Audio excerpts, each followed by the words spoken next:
So today's video is going to be an interesting one. So we all know that Calgary is in a pretty hot market right now. Months of supply for the detached sector is under 2 months. Prices have risen as high as 13% year over year, and people are starting to reconsider their situation because they want to capitalize on this market growth. Hi, my name is Adam Fife and I'm a local real estate agent here in Calgary, Alberta, and I believe in providing my viewers and clients with value-driven content. So in today's video, we're going to talk about all things Calgary real estate and a little bit about those sellers. So let's get into it. Like mentioned, this video is tailored to those Calgarian homeowners who want to make a move this year but are nervous about taking that risk. You want to purchase a house, but you're curious if you should list your home first or maybe even place an offer on another home before you list.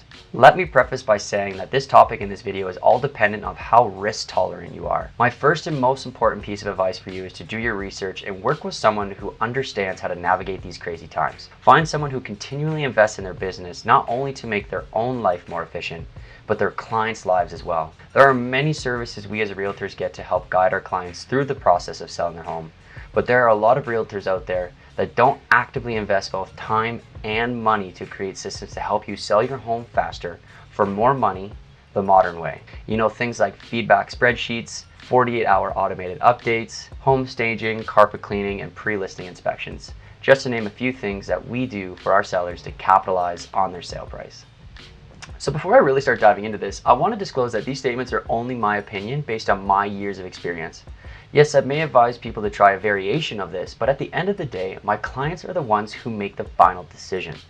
I work in your best interest, and you get to dictate what happens at the end of the day. Of course, I can provide all the advice I want, but if you do not want to do something, no one is going to force you to do it. If you feel like a professional is doing that, it may be time to ask whose best interest they really have at heart, making a commission or providing you with a path for success in the future.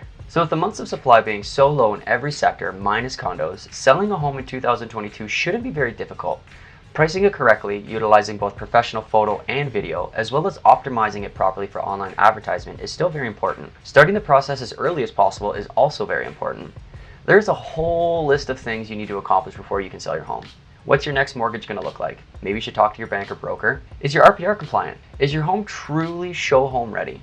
Maybe there's a couple small things that you could tweak in this time to bring it up to par. A couple cans of paint on the walls will be your biggest and best return on investment.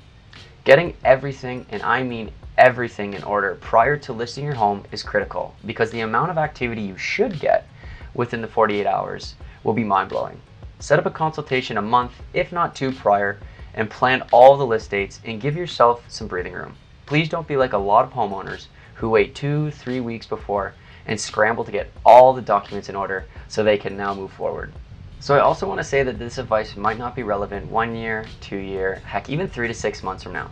So please take this with a grain of salt, as every situation is different depending on current market conditions.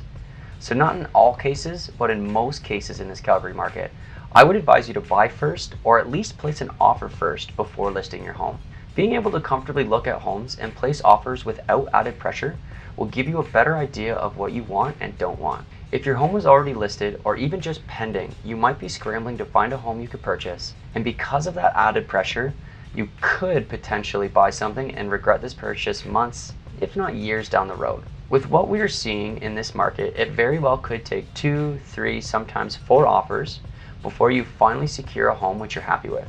We are seeing a lot of aggressive offers come in from out of province, which is good for sellers, but makes for a very competitive market. So let's say that happens. You take your time, you find a home that you like, and your home is not listed yet.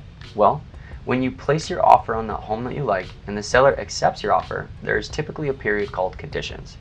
Now the condition period is an allotted amount of time, an average of about 10 days, to get your documentation in a row. It's time to get your firm approval from your mortgage lender, conduct a property inspection, or even review documentation if you end up buying a condominium.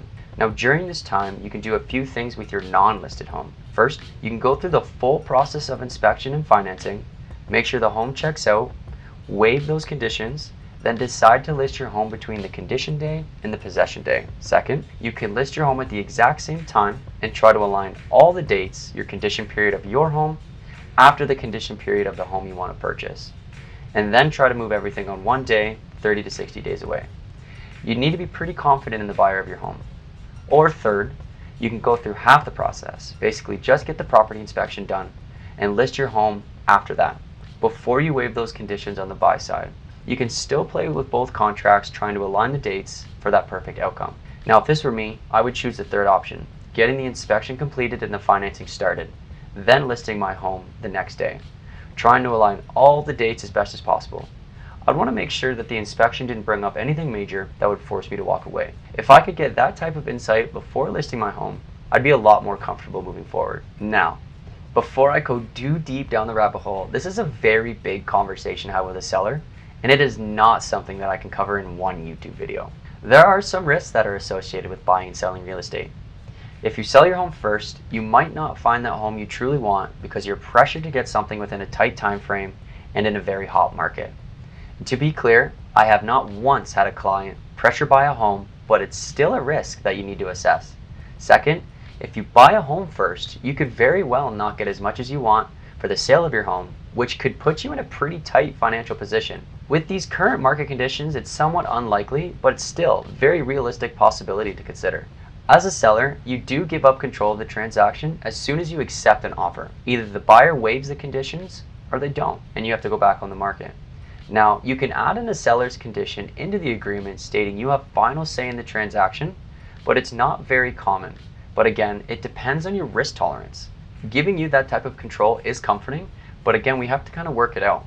If you're willing to extend that possession date as 60 to 90 days and the buyers are willing to accept that as well, at least you have 2 to 3 months to look for your next home if you decide to sell first. So at the end of the day, these are strategies that you could consider to best reflect your risk tolerance. There is absolutely no one-size-fits-all when it comes to buying and selling real estate. This is a quick 5 to 10 minute YouTube video, does not replace that one-on-one 1-hour consultation with someone like myself to provide you with real numbers and properly talk about plans and their backup plans. Finding a realtor who can navigate, develop trust, and provide outstanding service is something that you will never forget and be very grateful for when everything seems to be happening all at once. It may not seem like a lot right now, but when offers are coming in, you need to find a home, there are multiple signatures to sign, and many questions that need to be answered. Utilizing the services of a real estate agent definitely pays huge dividends when it comes to your stress levels. I'm blown away with people who try to do it themselves. While possible, it can be pretty stressful even for someone like myself who does multiple transactions every month. Not doing a transaction for 5, 10, sometimes even 20 years and thinking they can do it without any advice is not very smart. Anyways, I've ranted long enough. I really hope I was able to open your eyes to the possibilities that lie ahead. There are so many different avenues to take, and it all depends on the current market conditions and how comfortable you are moving forward. As always, if you want to chat about these things in more detail, please don't ever hesitate to shoot me a text or give me a call. But until next time, peace.